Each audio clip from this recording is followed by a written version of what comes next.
मोदी के चहीते सीएम हेमंत बिस्व शर्मा का नामांकन क्या वाकई में रद्द हो सकता है? यानी महज चंद घंटे बचे हैं चुनाव के और उससे पहले नामांकन रद्द होने की खबरें। क्या वाकई में हेमंत बिस्व शर्मा इस कदर बौखला गए कि भाषा की मर्यादा तार तार कर रहे हैं?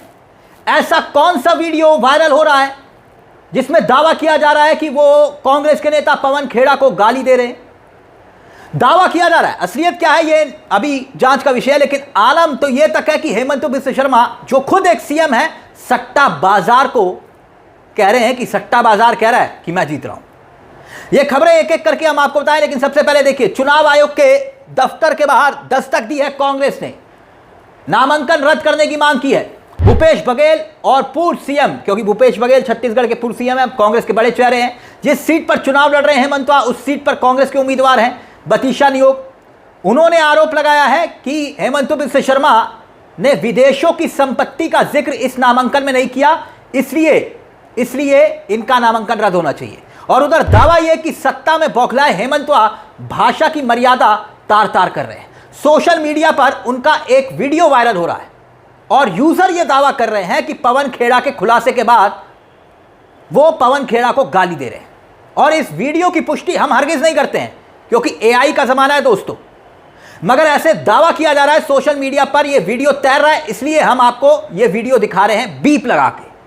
पहले आप जरा सुन लीजिए। तो पवन खेड़ा एक तो इसका दिमाग में था कि असम में बुर्बक लोग रहते हैं, फालतू बात करेगा। और मेरा लगता है राहुल गांधी भी साथ है, वो जल्दी जल्दी जेल जाए। कांग्रेस बहुत तौलत। अब इस वीडियो में कितनी सच्चाई है ये एक बड़ा सवाल है, लेकिन अब सट्टा बाजार वाली जो बात हेमंत बिस्व शर्मा ने कही है उस पर हम आए। मगर जैसे कि आप जानते हैं कि 9 अप्रैल को असम के विधानसभा चुनाव होने हैं, वोटिंग होनी है। मगर उससे ठीक पहले जिस तरह से हेमंत बिस्व शर्मा पर एक विस्फोटक खुलासा कांग्रेस ने किया है, जो दावा किया है, उसने ना सिर्फ हेमंत बिस्व शर्मा बल्कि पूरी बीजेपी को हिलाकर रख दिया है। हेमंत बिस्व शर्मा की पत्नी का नाम 3 अलग अलग देशों के पासपोर्ट और बल्कि यहां पर दुबई में 2 प्रॉपर्टीज का जिक्र किया जा रहा है।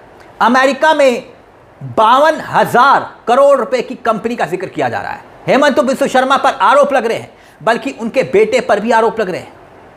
इसके बाद ऐसा लगता है कि हेमंत जैसे या तो पार्टी ने उनको अलग कर दिया है या फिर वो इस पूरे मामले को लेकर खुद डिफेंसिव हो चुके हैं।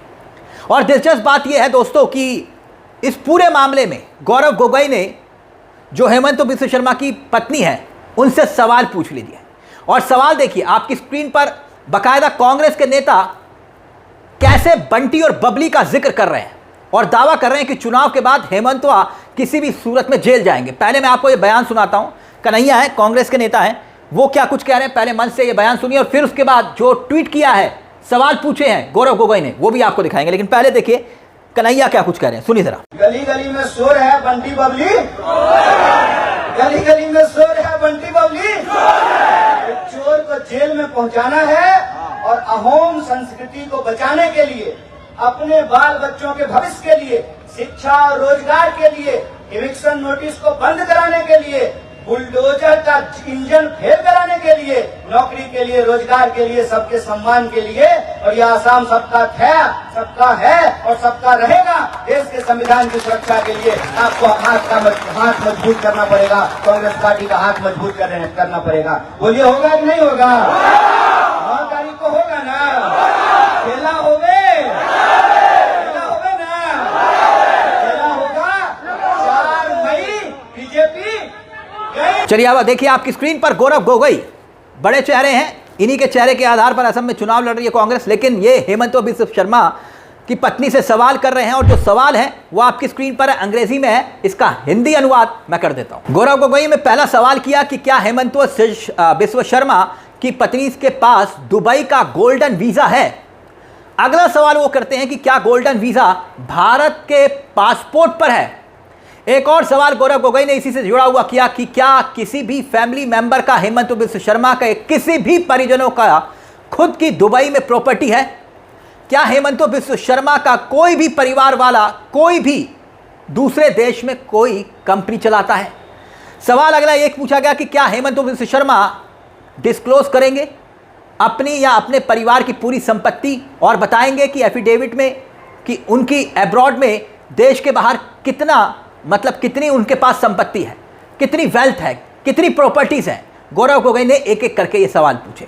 हेमंत बिश्व शर्मा को कहा है कि भाई जांच का स्वागत करना चाहिए उनको।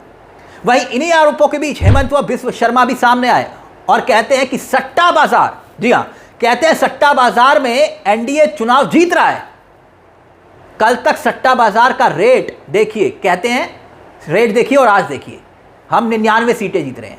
यानी एक सीएम जिसके नामांकन तक पर सवाल खड़े हो रहे हैं, वो सट्टा बाजार को प्रमोट कर रहे हैं। हेमंत बिश्व शर्मा, सुनिए जरा।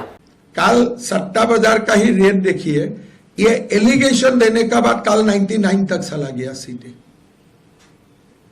सुबह सट्टा रेट वाज 94 फॉर एनडीए, रात जाते जाते हो गया 99। Just a indication. आज मेरा मीटिंग में ज्यादा लोग रहेगा। गौरव गोगोई और पवन खेड़ा ने जो आरोप लगाए थे हेमंत बिश्व शर्मा और उनकी पत्नी पर, उसके बाद विवाद अब पूरी तरह से बढ़ चुका है। कैसे खुद बीजेपी इस पूरे मामले पर फंसी हुई है। असम में इसे यूं समझिए कि हेमंत बिश्व शर्मा की एक राजनीति का, पॉलिटिक्स का स्टाइल है। स्टाइल ऑफ पॉलिटिक्स क्या है? बीजेपी घुसपैठियों के मुद्दे को उठाती है, ठीक। और दिलचस्प बात यह है कि पश्चिम बंगाल में मोदी जी कहते हैं कि हमको वोट दीजिए तो हम घुसपैठियों को बाहर कर देंगे। असम में बीजेपी और मोदी जी स्वयं कहते हैं कि हमको वोट दे दीजिए, 10 साल में हमने और हमारी सरकार अगर बनी है तो हमने घुसपैठियों को चिन्हित कर लिया है, अगले 5 साल में हम उनको निकाल देंगे। मतलब लिस्ट बनाने का काम पूरा हो गया है, निकालने का काम अगले 5 साल में होगा। हेमंत बिश्व शर्मा को अगर देखें तो जिस तरह का वो भाषण देते हैं, जिस तरह के बयान देते हैं, ऐसे लगता है कि योगी आदित्यनाथ को वो पीछे छोड़ देंगे।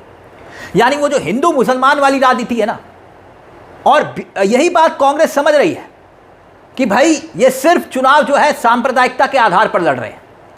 ऐसे में जो करप्शन का मसला है, जिसको लेकर बार बार सवाल हेमंत बिश्व शर्मा पर राहुल गांधी उठा रहे थे कि भाई चुनाव होने दीजिए, सरकार बनते ही ये शख्स जेल में जाएगा, राहुल गांधी मंच से कह रहे थे ना। और ऐसे में 10 साल का एंटी इनकम्बेंसी फैक्टर है। इसीलिए ये बयान और ये दावा, जो टाइमिंग है चुनाव से ठीक पहले, कि भाई आपने तो असम की जनता को लूटा, आपने तो देश से बाहर प्रॉपर्टी खरीदी, यही आरोप लगा रही है कांग्रेस। और इसी को लेकर हेमंत बिश्व शर्मा डिफेंसिव दिखाई दे रहे हैं। मसला करप्शन का आ गया है।